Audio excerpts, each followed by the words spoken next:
오늘 말씀은 사도행전 7장 45절, 53절 말씀입니다. 광야에서 우리 조상들의 증거의 장막이 있었으니 이것은 모세에게 말씀하신 이가 명하사 그가 본 그 양식대로 만들게 하신 것이라. 우리 조상들이 그것을 받아 하나님이 그들 앞에서 쫓아내신 이방인의 땅을 점령할 때에 여호수아와 함께 가지고 들어가서 다윗 때까지 이르니라. 다윗이 하나님 앞에서 은혜를 받아 야곱의 집을 위하여 하나님의 처소를 준비하게 하여 달라고 하더니 솔로몬이 그를 위하여 집을 지었느니라. 그러나 지극히 높으신 이는 손으로 지은 곳에 계시지 아니하시나니 선지자가 말한 바 주께서 이르시되 하늘은 나의 보좌요 땅은 나의 발등상이니 너희가 나를 위하여 무슨 집을 짓겠으며 나의 안식할 처소가 어디냐. 이 모든 것이 다 내 손으로 지은 것이 아니냐 함과 같으니라. 아멘. 스데반의 설교 7번째입니다. 스데반은 설교에서 하나님께서 보내신 모세를 대적하고 불순종했던 과거 이스라엘의 반역과 불순종의 모습을 보여줍니다. 그러면서 현재 예수님을 거부하고 십자가에 죽게 했던 이 유대인들의 죄악을 고발합니다. 그리고 오늘 말씀에서는 성막을 주제로 한 내용으로 연결합니다. 성막은 광야를 지나는 동안 하나님께서 이스라엘과 함께 거하심을 보여주신 하나님의 임재의 상징입니다.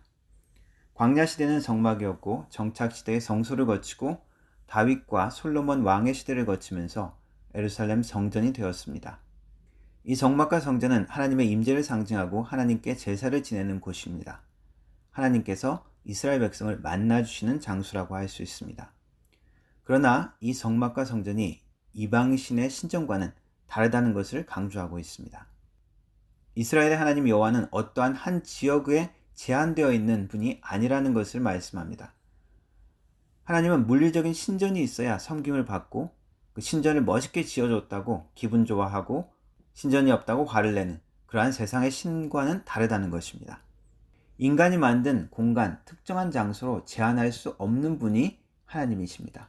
사실 하나님은 이스라엘 한 나라, 한 지역의 하나님이 아니죠. 전 세계와 우주 만물의 주인 되신 하나님이십니다. 구약의 성막과 성전은 하나님의 임재의 한 상징입니다. 금송아지 같은 것을 만들기 원했던 어떤 눈에 보이는 것을 원했던 사람들을 위한 장소라고도 할 수 있습니다. 그러나 그 장소만으로 하나님의 임재를 한정하게 된다면 하나님께서 원하시는 본질을 왜곡하고 오해하는 것이 되어집니다. 본질과 상징은 분명한 차이가 있습니다. 스데반은 선지자 이사야의 말씀을 인용하면서 하나님께서 자신의 무한하심을 가르쳤다는 것을 되새겨줍니다. 우상도 손으로 만들었다는 표현처럼 하나님의 장막이지만 손으로 지은 곳에 손으로 만든 곳이 계시지 않다라고 말씀합니다. 유한한 창조물과 절대적이며 무한한 창조주 하나님을 구별하라는 것입니다.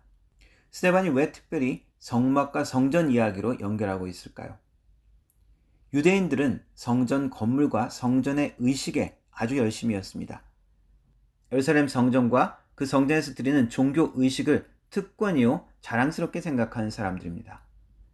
그러나 유대인들은 외부적인 자신들의 형식과 의식들은 지켰지만 그들의 마음은 여전히 하나님의 본심과 떠나 있다는 것을 지적하는 것입니다. 유대인들은 성전보다 더 크고 위대한 하나님께서 보내신 메시아 예수님을 거부했습니다. 자신들의 전통과 자신들의 의는 높였지만 정작 가장 중요한 하나님의 메신저, 그들의 소망이 되는 메시아 그리스도를 외면하고 반대하고 죽이기까지 했던 것입니다. 오히려 종교적인 자기의에 사로잡혔던 유대 지도자들의 행위가 얼마나 악하고 파괴적인 것인지를 말하는 것입니다. 당연히 하나님의 상징과 하나님과 만나는 장소로 사용되어졌던 이 성막, 성전은 중요한 곳입니다. 그러나 다른 종교들과 달리 하나님께서는 자신을 상징하는 어떠한 형상과 이미지도 만들지 말라고 하셨습니다. 그렇게 엄하게 경고한 이유가 무엇인지 우리는 생각해 보아야 합니다. 하나님을 우리의 기준으로 제한하거나 규정하는 것은 무지한 일이고 위험한 일이라는 것입니다. 자기의 기준으로 자기만의 하나님을 소유한 것처럼 자기를 높이는 영적 교만이 되어질 수 있습니다. 결국 영적 소경이 되어 그리스도의 일을 방해하게 되는 것입니다. 본질을 놓치고 외식과 형식과 겉모습에만 공을 들였던 바리새인과 사두개인들, 그 유대 지도자들이 한 일이 무엇입니까? 바로 메시아를 죽인 일입니다. 그리고 예수의 사도들과 교회를 대적하고 있습니다. 하나님의 일하심을 나의 생각과 나의 기준으로 판단하고 한정하지 않는지 돌아보아야 합니다. 우리는 종종 하나님의 이름으로, 때로는 정의의 이름으로 비난하고 비판하고 공격하기는 쉽습니다. 그러나 나의 기준, 사람이 만든 종교적인 외식과 습관 때문에 자만하고 있지 않은지 나를 돌아보아야 합니다. 오히려 하나님과의 관계라고 생각하는 종교적인 일상은 문제없어 보일 때가 있습니다. 그러나 삶의 다른 모습들, 사람들을 대하는 나의 말과 태도, 돈을 다루는 나의 방식, 어려움과 갈등 속에서 나오는 나의 반응, 위기 가운데 선택하는 나의 선택들, 이러한 것이 우리의 속사람의 모습, 더 본질적인 모습이라고 할 수 있습니다.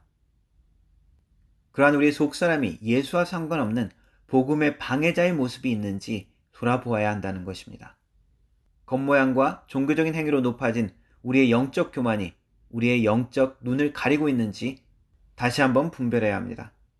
스데반이 보여주는 이러한 경고가 교훈이 되기를 원합니다. 사람들에게 보여주는 겉모습이나 종교적인 습관이 아니라 우리의 속사람이 회개함과 순종 가운데 예수님과 동행하는 삶이 되기를 축원합니다. 기도하겠습니다. 주님, 우리의 종교적인 습관이나 외식적인 모습에 교만하거나 우리 자신의 의에 빠지지 않도록 도와주옵소서. 여전히 우리의 의가 아니라 예수님의 의로만 우리가 나갈 수 있음을 고백합니다. 겸손한 마음으로 주님을 섬기고 가족과 이웃과 교회를 사랑하는 하나님의 사람들이 될 수 있도록 하나님 우리를 붙들어 주옵소서. 예수님의 이름으로 기도합니다. 아멘.